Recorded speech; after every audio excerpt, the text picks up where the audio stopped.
how'd this go all screwy? Well, each wants the chest for himself, don't he? Mr. Norrington, I think, is trying to regain a bit of honor. Old Jack's looking to trade it to save his own skin. And Turner there, I think he's trying to settle some unresolved business twixt him and his twice-cursed pirate father. Sad. Pirates of the Caribbean, Dead Man's Chest. You're listening to Writing Roots, brought to you by Aspen House Publishing. Welcome to Writing Roots. I'm Lee Hull. And I'm Lee Esses. Today we are talking about the Greek chorus. Now, I could have sworn that we did an episode on the Greek chorus at one point, but I could not find it in our archives, so shoot us an email or a Discord message. Let us know that I'm wrong, so we can make sure it's tagged properly on the website again. I know we've mentioned it before when we talked about the hero's journey, but we need to spend a little bit of time on the Greek chorus specifically, what they are, who they are, how they help a story, and how they help the reader specifically. The Greek chorus is your first go-to weapon when trying to directly communicate to your reader. In the example we had in the quote at the beginning of the episode, we have followed the story thus far. We should be able to answer this question, but on the off chance that we couldn't figure out why everyone was fighting over this box, you have two secondary characters going, wait, what's happening? Here, let me explain it to you. That is a great example of the Greek chorus and how it helps the author communicate to your audience through the characters in the story. Another example is the very literal Greek chorus that you have in the Muses in the Disney's Hercules. The Oompa Loompas are also a Greek chorus in Charlie and the Chocolate Factory. They are saying, this is what's happening, and this is why we're murdering children. Even though only one of these can talk, C-3PO and R2-D2 are very good examples of the Greek chorus in Star Wars.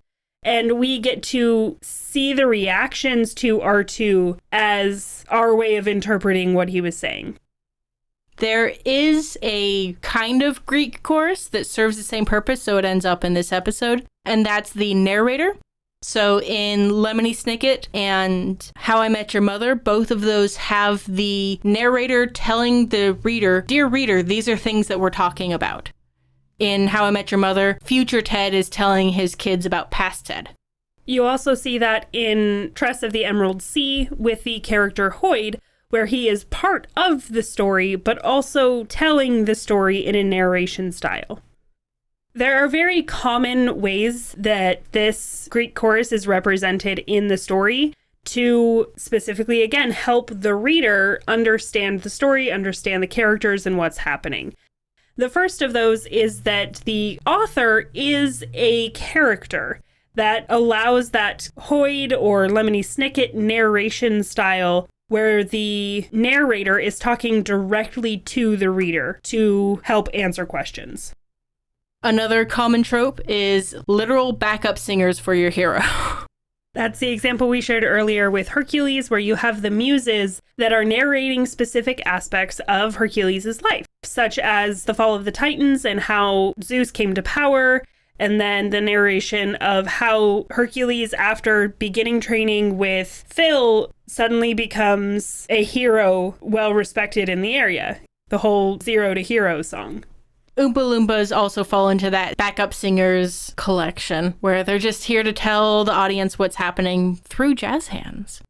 Of course, the hero themselves can be the Greek chorus. You see this when you have a character who is suddenly introduced into a new culture or subculture, such as Harry going into the Wizarding World, or Vin getting introduced into this underground Allomancer society. So your hero is completely unaware, therefore, these other characters have to answer their questions. Therefore, you as the storyteller can tell the audience, here's how magic works. Of course, a very common trope that you're going to see in this is breaking the fourth wall. They are directly addressing the audience. This is information that you as the audience need to know. This is very Deadpool, because you have to view breaking the fourth wall as different than the author is a character type of story, where it's established as the narration is already addressing the reader.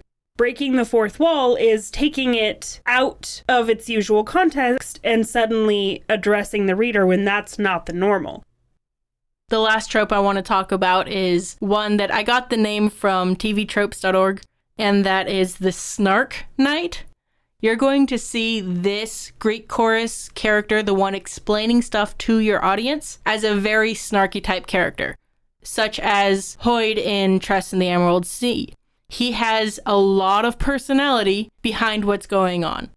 I also want to say Chaucer in A Knight's Tale would fit very well with this snark knight. He does a lot of the exaggerated narrations, a lot of the talking, but doesn't actually do a lot when it comes to the doing things.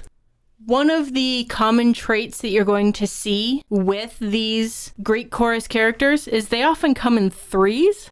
The fat one, the stupid one, and the leader. I immediately went to A Knight's Tale again. You have the fat one, you have the stupid one, and you have the leader. I mean, when characters come in threes in general, that's kind of how you have it. The Hocus Pocus sisters. Fat one, stupid one, and the leader.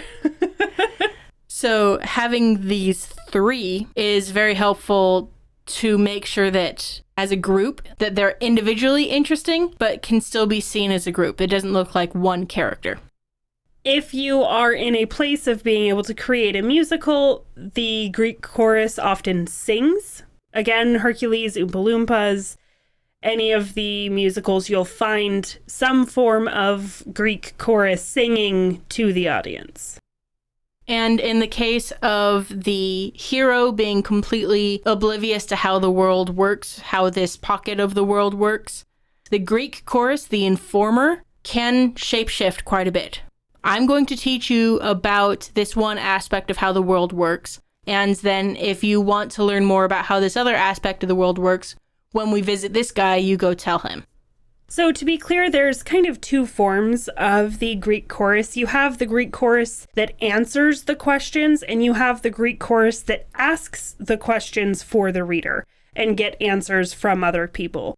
That's one way that you can differentiate it, is what kind of Greek chorus do you need in your story? The one that's asking the questions or the one that's answering them? Now, there are some archetypes that you can lean on in order to get this going within your story and figure out how to fit them in a way that you can use well. The first one is the portal fantasy, or some kind of transforming from one world to another. Hagrid helps guide Harry through Diagon Alley for the first time. That isn't exactly a portal in the same way that like Narnia is a portal, but Harry needs help figuring out the world for the first time. So this transferring from one world to another means that you almost always need a Greek chorus. The chorus can also take on, like we've said, the role of the narrator, such as Gonzo playing Dickens in A Muppet Christmas Carol, where they are able to anticipate the questions that people will have, answer the questions, or in the case of Hoyd and Tress, saying, now's not the time for questions. And like our quote at the beginning, you can have this sportscaster commentary as something's happening, saying, this is happening, this is what's going on now here, I'll help you follow.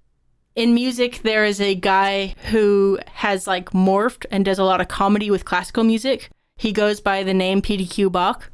And he has one version that I absolutely love where he puts sportscaster commentary over Beethoven's Fifth Symphony. And this helps see the symphony in a completely new light, and it's fascinating. It's telling a great story in a comedic fashion. So that sportscaster role will be there to serve your audience. If they're not serving your audience, then take them out. There are a few other things to keep in mind as you are considering putting in a Greek chorus to your story. First and foremost, remember that the Greek chorus specifically tends to have very little overall influence to the story and the outcomes, at least while they are acting as the chorus. The Oompa Loompas don't really change the interactions between Charlie and Willy Wonka. Of course, the exception to this is when your hero is acting as that Greek chorus that is asking the questions. But by the time they have influence over the story, they shouldn't be asking any more questions. They should have the base of knowledge that they need to carry out and fulfill the mission. And of course, the entire purpose of this role, this Greek chorus character, is to answer the questions that the reader or audience has.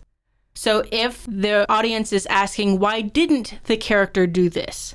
Have a Greek chorus character interaction moment with another character going, why didn't you do that? Then the hero can answer, well, because of this. Answering your beta reader's questions is almost always done through your Greek chorus characters. Also remember that your Greek chorus can be used to help lighten the mood or darken the mood or set the mood for whatever you want in your story. If you want to have a snarkier, brighter, weirder story, you can have your narrator be that. Have your narrator be a little bit like Hoyd, shutting down questions, saying, now's not the time for questions, I'll get to that eventually. Or have them be that sassy Chaucer type of character. I feel like Lemony Snicket does a really good job with this in keeping things grave, but still okay for kids. Like, things are dangerous, things are dark. Oh, and here's the definition of this word that this character used. It's a great mood setter to keep your audience aligned with you, the storyteller. A Greek chorus is a wonderful tool in your storytelling toolbox, especially if you are trying to write something that is a fantasy, a portal fantasy, any sort of new element that your readers won't be familiar with. They will need someone to help answer the questions that they will inevitably have. So keep this idea in mind as you are writing, as you're creating your cast of characters, and figure out who can fulfill that role for you. And then write selfishly. If you have a question or comment for our hosts or a topic you'd like us to cover, send us an email at writingroots@aspenhousepublishing.com or find us on Facebook by searching for Aspen House Publishing.